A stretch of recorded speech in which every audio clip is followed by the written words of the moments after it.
주님의 이름으로 축복합니다. 요즘은 많은 이단들이 우리를 미혹하고 있습니다. 교회를 다니면서도 내가 구원을 받았는가? 과연 구원은 무엇인가? 성경이 말하는 성령은 무엇인가? 저는 앞으로 약 한 달 동안 로마서 8장에 있는 말씀을 통하여서 우리의 신앙을 다시 한번 점검하기를 원합니다.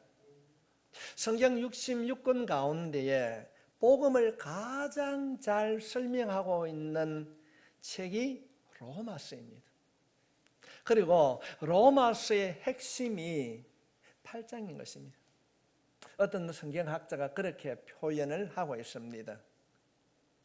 성경이라고 하는 것이 반지라고 한다면 그 반지 가장 가운데에 보석이 박혀 있는 것처럼 우리가 성경 여러 가지 말씀 가운데에 가장 복음에 대하여서 가장 핵심적인 진리를 설명하고 기록되어 있는 내용이 로마서 8장이라는 것입니다. 우리가 로마서 8장에 기록된 이 말씀을 바르게 이해하게 되면 복음에 대하여서 바르게 이해를 하게 될 것입니다. 로마서 8장이 이렇게 중요합니다. 계속 살펴보는 이 로마서 8장의 말씀을 통하여서 여러분 모두가 성경이 말하는 복음의 사람이 될 수 있기를 바랍니다. 로마서 8장에 있는 내용을 한마디로 표현을 한다면 성령으로 사는 사람입니다. 로마서 8장은 성령으로 사는 것이 어떤 것인가를 가장 풍성하고 아름답게 쉽게 표현하고 있습니다. 그동안 우리 한국 교회를 살펴보게 되면 성령에 대한 많은 오해가 있어 왔습니다. 그래서 로마서 8장을 바르게 우리가 알게 되면 잘못된 성령으로부터 벗어나게 될 뿐 아니라 이론적으로 말하는 성령론이 아니라 우리의 삶 속에 역사하시고 함께하는 성령의 능력을 체험하고 그 성령님을 만나게 될 줄 믿습니다. 우리의 실제적인 삶 속에 어떻게 하면 성령의 능력을 체험하며 살 수 있는가? 오늘 우리가 읽은 4절의 본문은 두 가지를 우리들에게 말씀하고 있습니다. 우리가 성령을 머리로만이 아니라 우리의 삶 속에 실제로 역사하는 그 성령으로 받아들이고 성령의 능력을 삶 속에 체험하기를 원한다면 살아계신 하나님이라고 말씀하시는 그 살아계신 그 하나님의 성령의 능력이 우리의 삶 속에 체험되길 원한다면 하나님은 먼저 말씀하십니다. 모든 죄책감에서 벗어나야 한다. 모든 죄책감에 벗어나야 된다. 하나님께서는 우리가 성령의 사람으로 생활하기를 원한다고 한다면, 성령의 능력을 따라 살기를 원한다고 한다면 먼저 죄책감을 떨쳐버리라고 말씀하고 있습니다. 수많은 그리스도인들이 실제 겉으로 말은 하지 않지만은 마음 깊은 곳에 죄책감을 가지고 살아갑니다. 믿는 사람이나 믿지 않는 사람을 구분해 보면은 누가 더 많은 죄책감을 가지고 살아가는가? 신기하게도요, 예수를 믿는 사람이 더 많은 죄책감을 가지고 살아갑니다. 그 중에는 과거의 잘못된 죄로 인한 것도 있습니다. 또 다른 죄책감은 내가 예수를 믿는데 그리스도인답게 살지 못하는 현재의 나의 부족한 모습에 기인한 것도 있습니다. 우리들이 이 죄책감의 문제를 해결하지 못하면 신앙생활을 아무리 열심히 해도 능력 있는 삶을 살 수가 없습니다. 예수를 믿는다고 하는데 늘 늪에 빠진 그런 삶을 살고 있는 것입니다. 여러분 스스로에게 한번 질문해 보십시오. 이 시간에 나는 하나님 앞에 모든 제사함을 받았는가? 여러분은 하나님 앞에 모든 제사함을 받았습니까? 지금은 받았는가 안 받았는가 그렇게 생각할 수 있습니다. 정말로 나는 내 모든 죄를 하나님 앞에 사함을 받았다고 하는 확신이 있습니까? 아니면은 과거에 지은 내 잘못된 죄 때문에 양심의 가책을 받아 마음에 시달리고 있지는 않습니까? 내가 믿기 이전에 아니 믿는다 하면서도 잘못된 늘 이전의 잘못이 생각이 납니다. 그렇다면 오늘 이 말씀은 여러분을 향한 하나님의 말씀으로 받아들일 수 있기를 바랍니다. 하나님께서는 로마서 8장의 말씀을 시작하면서 바울을 통하여 한 가지 아주 중요한 말씀을 우리들에게 전하여 줍니다. 예수 그리스도를 믿는 사람은 어떤 정죄함도 받지 않는다. 아멘. 1절 말씀을 우리 한번 같이 읽겠습니다. 시작. 그러므로 이제 그리스도 예수 안에 있는 자에게는 결코 정죄함이 없습니다. 여기서 말하는 그러므로라고 하는 이 말은 헬라어로 와이아크라라는 말인데 로마서 1장부터 7장까지 이루어진 모든 일들을 하고 있습니다. 그리스도 예수 안에 있는 자에게는 결코 정죄함이 없다. 없습니다. 이 말을 쉽게 표현을 하면은 내가 예수 안에 있기만 하면은 내가 과거에 어떤 죄를 지었든지 간에 어떤 정죄도 받지 할렐루야. 여러분 이것을 확신해야 되는 거예요. 확신해야 돼요. 확신해야 돼요. 정죄함이라는 그런 이 말은 무엇인가? 법률적인 용어입니다. 법원에서 유죄 선고를 받아 형을 치른다는 그런 법률 용어입니다. 정죄. 우리가 사회에서 정죄한다는 말과는 뜻이 다릅니다. 내가 유죄 선고를 받아서 형을 치르는 것, 이것이 본문에서 말하는 형을 치르는 것입니다. 오늘 본문에서 누가 누구를 정죄하는가? 하나님께서 죄 지은 자를 정죄하십니다. 사탄이 정죄하는 것이 아닙니다. 사탄은 우리를 참소할 수 있지만은 우리에게 죄를 확정하거나 우리에게 죄에 대한 권한과 능력이 없습니다. 죄에 대한 정죄는 오직 하나님만이 할 수 있습니다. 그렇다면 선하신 하나님께서 왜 우리에게 정죄를 하시는가? 그 이유는 하나님의 성품에 달려 있습니다. 하나님은 선하신 분이시기 때문에 죄를 그냥 두시는 분이 아닙니다. 죄는 반드시 정죄해야 합니다. 유죄를 선고하십니다. 그리고 형을 치르게 하십니다. 그런데 우리가 죄가 있다고 한다면 하나님께서는 반드시 그 죄를 치르게 하시는 것입니다.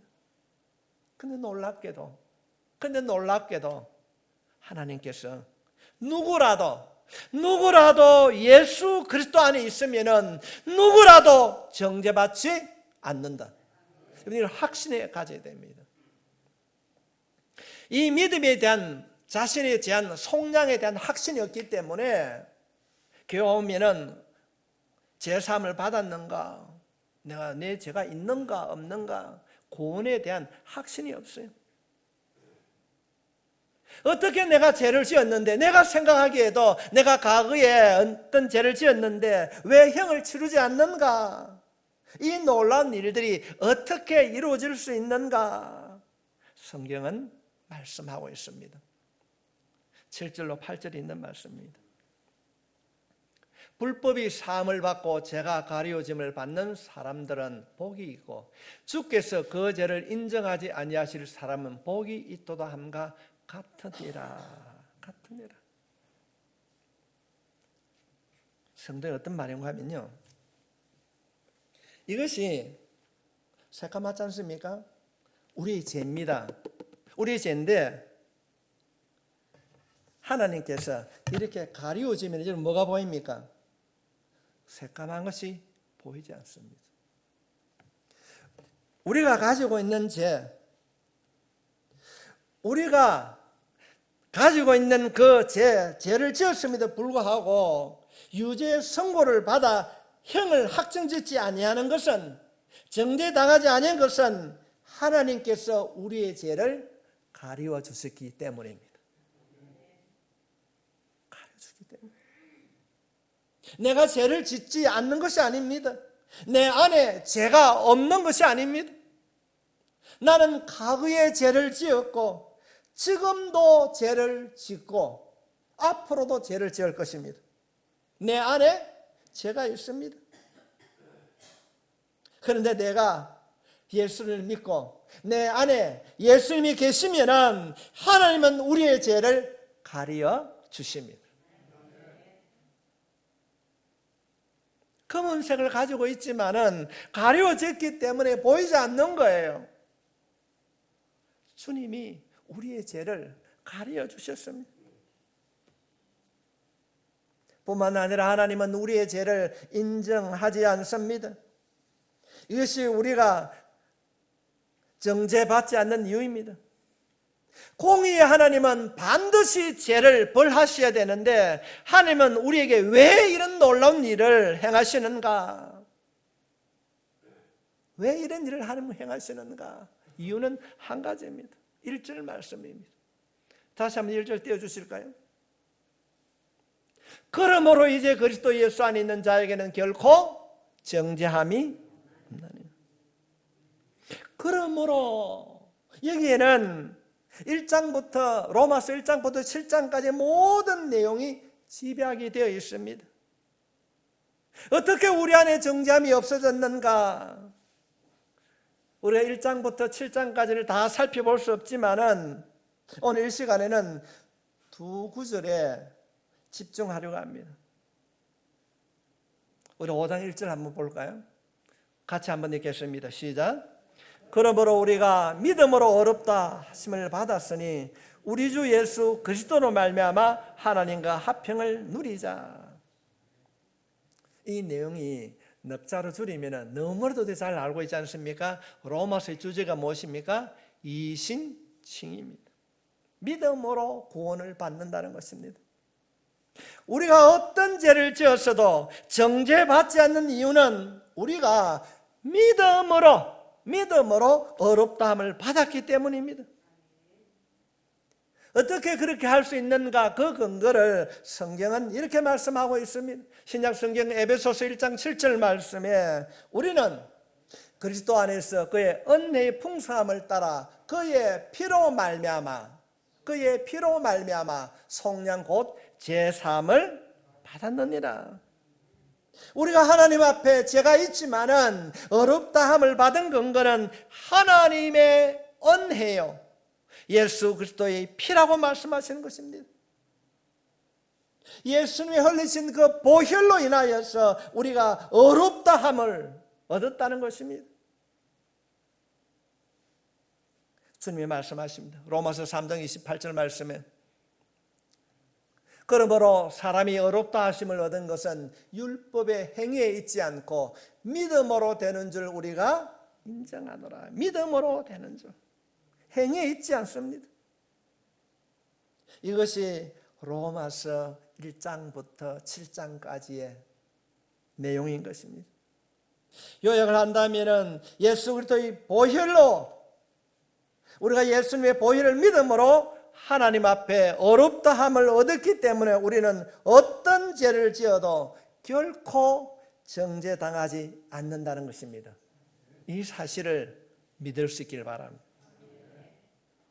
내가 예수를 믿는 순간 영접하는 자 곧 그 이름을 믿는 자들에게는 하나님의 자녀가 되는 권세가 주어지는 그 순간 우리에게는 놀라운 일들이 일어났습니다. 어떤 일들이 일어나는가? 면책 특권. 어떤 죄를 지어도 정죄당하지 않습니다. 이 면책 특권은 언제부터 시작이 되는가? 언제까지 유효하는가? 주님이 말씀하십니다. 사도 바울은 8장 1절 말씀으로 그러므로 이제 우리가 영접하는 그 순간 그리스도 예수 안에 있는 자에게는 결코 정잠이 없나니 예수를 믿는 그 순간부터 영원까지를 말하고 있습니다. 우리들이 예수님을 믿는 그 순간 모든 죄의 정잠에서 벗어나게 됩니다. 과거에 내가 지은 죄는 물론이요 앞으로 내가 지을 죄 형벌로부터 우리는 완전히 벗어나 예수 믿는 순간부터 천국 가는 그때까지 정죄함을 받을 일이 없습니다. 믿으시길 바랍니다. 우리가 유죄 선고를 받아 형벌을 살 필요가 전혀 없습니다. 얼마나 놀라운 은혜입니까? 그러나 이 은혜는 자동적으로 이루어지는 것이 아닙니다. 이미 말씀드린 대로 우리는 죄정죄에서 죄로부터 벗어나게 하신 성자 하나님께서 예수님께서 이 땅에 오셔서 피 흘려 주셨습니다. 예수님의 보혈의 공로로 우리는 어떤 정죄도 받지 않습니다. 예수님의 공로로 이루어진 것입니다. 우리의 공로가 아닙니다. 우리의 행위는 더더욱 아닙니다. 그러면 우리는 이제부터 그리스도께서 우리에게 베푸신 은혜를 힘입어서 사탄의 참소에서 벗어나시기 바랍니다. 사탄은 끊임없이 우리들을 참소하고 있습니다. 죄책감에 불어넣고 있습니다. 야, 너는 안 돼. 지난 날을 한번 생각해봐. 내가 그래가 예수 믿는다고? 너는 안 돼. 너가 어떻게 집사야? 아니 너가 어떻게 목사라고? 넌 아니야. 포기해. 성도님, 이 사탄의 참소에 얼마나 많은 그리스도인들이 그 사탄의 참소에 무릎을 꿇고 교회를 떠나고 있는지 모릅니다. 그들의 마음속에 죄책감을 사탄이 불어넣어주는 겁니다. 우리는 오늘 이 말씀을 바르게 깨달아서 사탄의 참소에서 벗어나야 됩니다. 내 의가 아닙니다. 하나님이 주신 은혜요 하나님이 주신 선물입니다. 나는 어떠한 환경, 어떠한 일이 주어진다 할지라도 나는 반드시 하나님 나라에 갈 것이다. 여러분 확신해야 됩니다. 우리의 공로가 아닙니다. 죄삭선 사망이라고 말씀하고 있지만은 우리가 죽을 수밖에 없는 자였지만은 하나님의 아들이신 주님께서 이 땅에 오셔서 주의 보혈로 우리를 가리워 준 줄 믿습니다. 이 사실을 바르게 알아야 됩니다. 우리 모두는 죄인입니다. 누구나 할 것 없이 우리는 과거에 우리는 죄를 지었고 현재도 죄를 짓고 있고 앞으로도 죄를 지을 것입니다. 그러나 한 가지 기억해야 됩니다. 우리는 하나님 안에서 의인이 된 줄 믿습니다.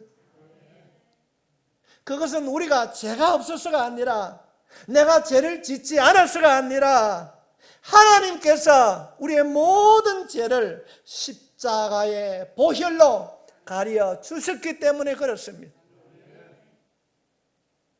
하나님께서는 우리들을 십자가를 통하여서 보십니다. 주님의 보혈을 통하여서 우리를 보고 계시는 것입니다. 주님의 보혈로 하나님은 우리 안에 있는 죄를 정죄하지 않습니다. 인정하지 않는 것입니다. 그 결과로 우리는 하나님 앞에 의롭다함을 얻었습니다. 이제부터 영원까지 주님 앞에 서는 그 시간까지 정죄함이 결코 우리에게 이루어질 수 없습니다. 유죄 선고를 받아 형을 치르지 않습니다. 그러므로 사탄이 순간순간 우리에게 찾아와 니 그래 되겠나? 니는 안 돼. 그럴 때에 십자가 보혈로 물리치십시오. 예수 이름을 명하노니 어둠의 영과 악한 영은 떠나갈지어다. 우리가 하나님의 백성이에요. 하나님의 백성이에요. 우리는 결코 하나님의 백성으로 살아가는 것입니다. 나는 죄인이고 나는 죄인이었지만은 예수님께서 십자가에 친히 살찌 키우시고 피 흘리심으로 나의 모든 죄와 형벌을 담당하신 줄 믿습니다. 나는 하나님 앞에 의인이야. 나는 하나님 앞에 의인이야. 사랑하는 성도 여러분, 여러분 마음 안에 있는 어떤 죄책감도 오늘 깨끗하게 성령의 능력으로 씻음받기를 축원합니다.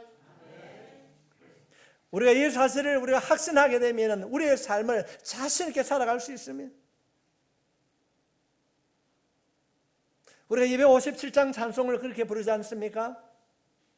마음에 가득한 노심을 깨치 모든 걸 다 끝이고 난 뒤 속죄함 주 예수 내 죄를 할렐루야. 여러분, 우리 모든 죄를 주님의 보혈로 씻음받은 줄 믿습니다. 성령을 얻기 위해 우리는 성령의 능력을 얻기 위해 우리는 성령으로 말미암아 십자가의 복음으로 모든 죄책감에 벗어나고 모든 죄책감을 물리쳐야 됩니다. 우리의 인간 능력은 할 수 없지만은 우리를 위하여 피 흘려 주신 주님의 능력으로 우리는 물리칠 수 있는 줄 믿습니다. 두 번째 우리가 알아야 되는 것은 성령의 능력으로 순종의 삶을 살아야 하는 것입니다. 우리가 모든 죄에서 해방되었다면 우리는 앞으로 어떻게 살아야 되는가?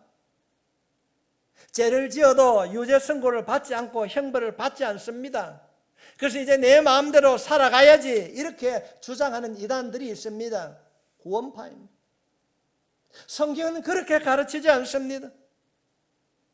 우리가 내 마음대로 내가 주인에 대해서 내가 형벌을 받지 않는다고 마음대로 살아가게 되면 예수님을 다시 십자가에 못 박는 일이 되는 것입니다.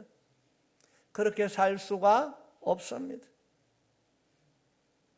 우리에게 결코 정잠이 없다고 선포한 사도는 믿는 자가 정잠을 받지 않는 실제적인 증거를 보여주고 있습니다. 2절 말씀입니다. 이는 그리스도 예수 안에 있는 생명의 성령의 법이 죄와 사망의 법에서 너를 해방하였습니다. 우리에게 왜 정잠이 없는가? 생명의 성령의 법이 사탄이 우리 안에 심어놓은 죄와 사망의 능력을 이기고 해방시켜 주셨기 때문에 그렇습니다. 우리가 정죄받지 않는 실제된 이유입니다. 쉽게 말씀을 드리면 우리가 영접하는 그 순간 우리 안에 성령님이 계신 줄 믿습니다. 내 안에 성령님이 계시기 때문에 우리는 정죄를 받지 않을 수 있다는 것입니다. 성령님께서는 죄와 사망의 법을 이기셨습니다. 성령님께서 죄로 인하여 죽었던 예수님을 살리셨습니다. 예수님을 살리신 그 성령님께서 내 안에 들어오셔서 내주하시며 예수님만 살리는 것이 아니라 죄와 허물로 죽었던 우리들을 해방시켜 주셨습니다. 우리 이런 말을 많이 합니다. 예수 그리스도와 우리가 연합하셨다. 연합을 이루셨다. 그래서 우리 안에 성령이 안에 계시고 성령님과 우리는 뗄 수가 없는 하나가 되었습니다. 만약에 내가 정죄를 당하면은 내 안에 있는 예수님과 연합이 되었는데 내가 죄로 인하여서 정죄를 당하게 되면 예수님도 정죄를 당하는 것입니다. 성령님과 연합된 우리는 결코 정죄함을 당할 수가 없습니다. 여러분 이 사실을 마음에 꼭 기억하시기 바랍니다. 회개하십시오. 이런 말을 많이 듣게 되면 내가 큰 죄인인가 보다. 내가 이런 삶을 살아가야 내가 구원을 얻을 것인가.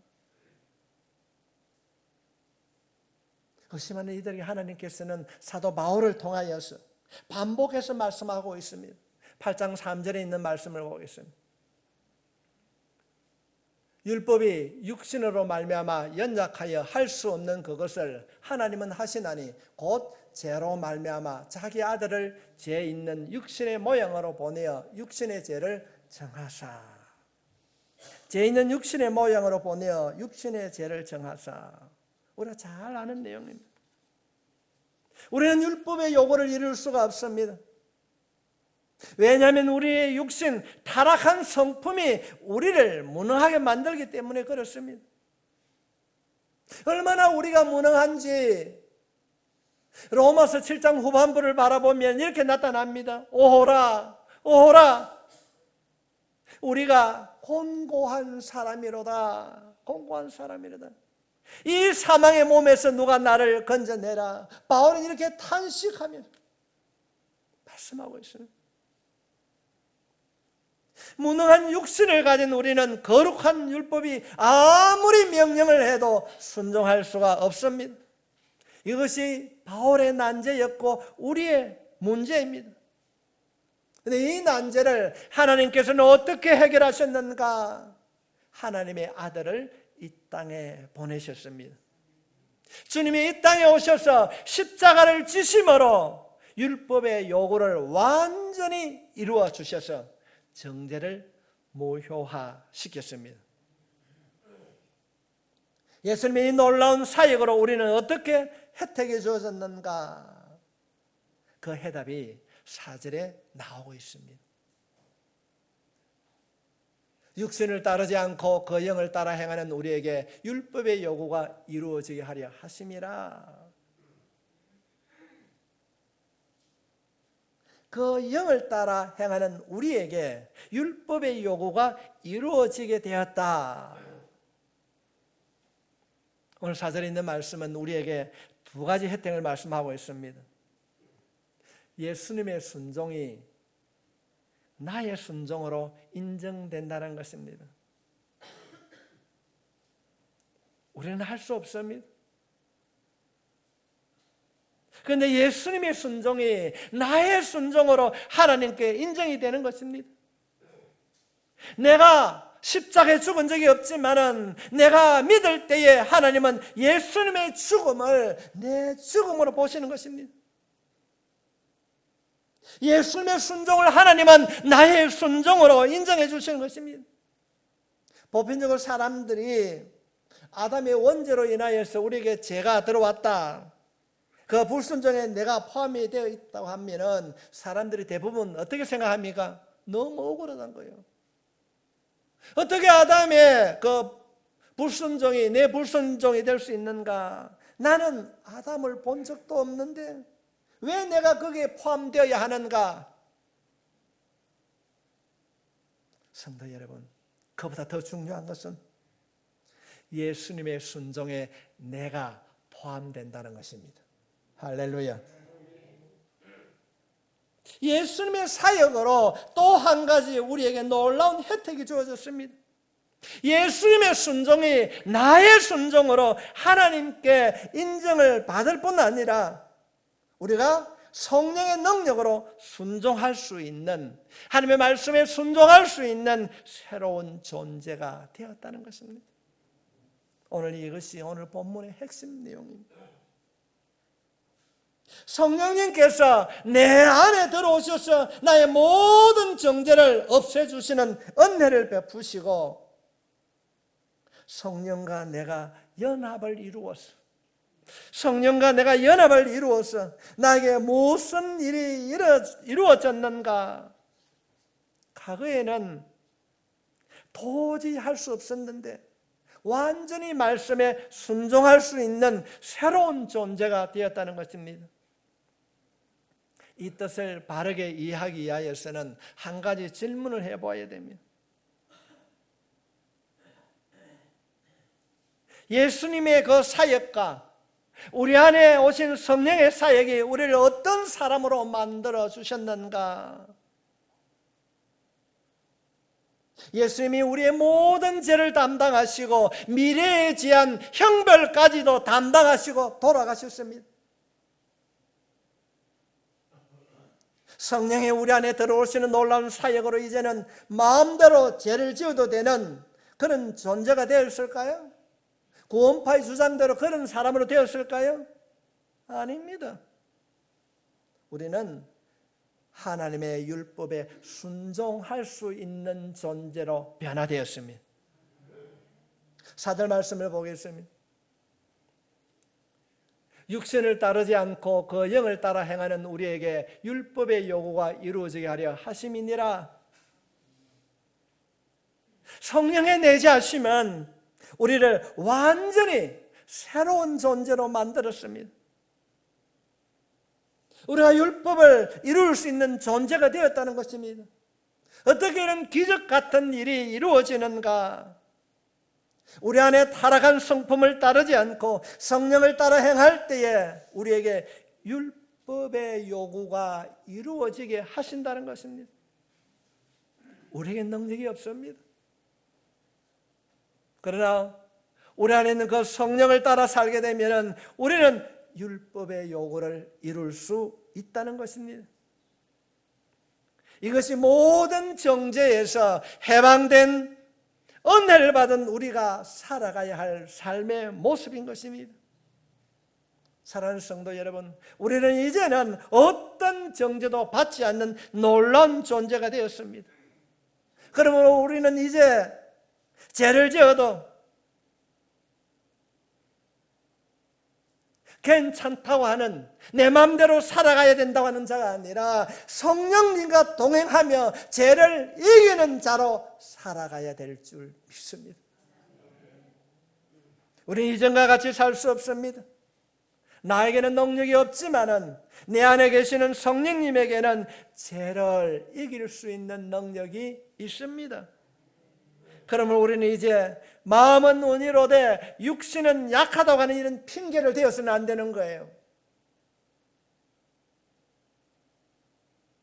오늘날 같은 이 시대는 자기 변명에 너무나도 익숙한 시대를 우리가 살아가고 있습니다.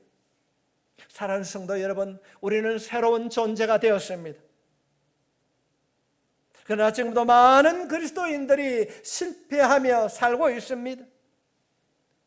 생활 속에서 죄를 짓고 교회에 나와서 회개하고 또 돌아가서 똑같이 반복된 생활을 하고 있습니다. 그래서 이제는 늘 실패하는 것입니다. 우리가 죄를 지을 수 있습니다. 날마다 실패를 반복하며 산다는 것은 잘못된 것입니다. 왜요? 늘 그 마음속에 죄책감을 가지고 있기 때문에 그렇습니다. 하나님 앞에 죄책감을 가지고 있으니까 교회 오면요, 하나님 앞에 미안해서 주일날 헌금을 하고 봉사를 합니다. 나는 안 된다고 포기하며 살고 있습니다. 이런 자의 삶의 특징은 이중적인 위선적인 삶을 살고 있습니다.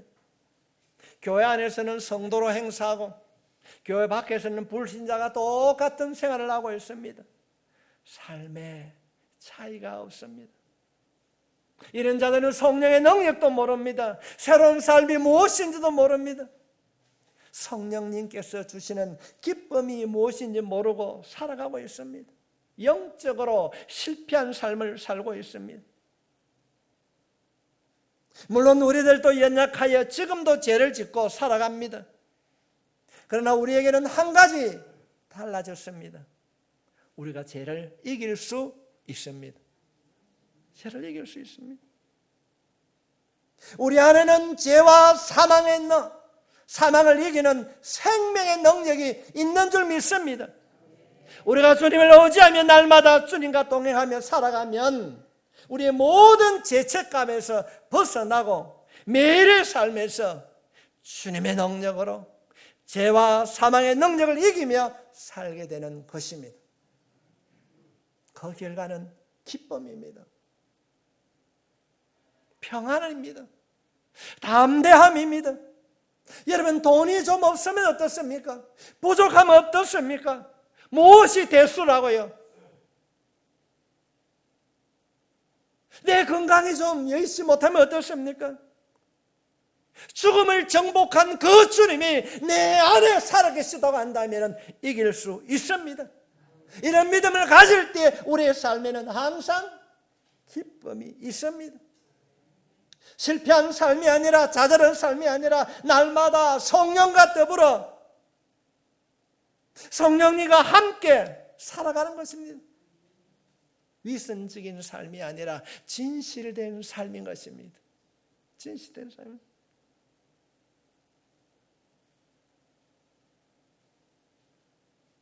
그 결과는 기쁨이에요.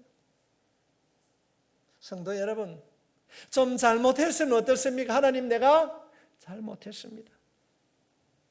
안 하려고 했는데 하나님 또 넘어졌습니다. 하나님, 나를 붙잡아 주십시오. 그렇게 하나님 앞에 고백하고 새롭게 시작하는 것입니다. 우리 모두 이런 삶을 살아갑시다. 하나님 보시기에 정직하고 진실한 자로 살아갑시다. 이것이 복음입니다. 우리의 인생을 살아갈 때에 내 힘이 아니라 내 안에 계신 성령님의 능력으로 우리는 이렇게 살아갈 수 있습니다. 오늘 코로나를 이기며 어떤 환경 속에서도 우리 안에 계신 죄와 사망을 이기신 성령님의 생명의 능력을 힘입어 날마다 승리하며 살아가는 여러분이 되시길 주님의 이름으로 축원합니다.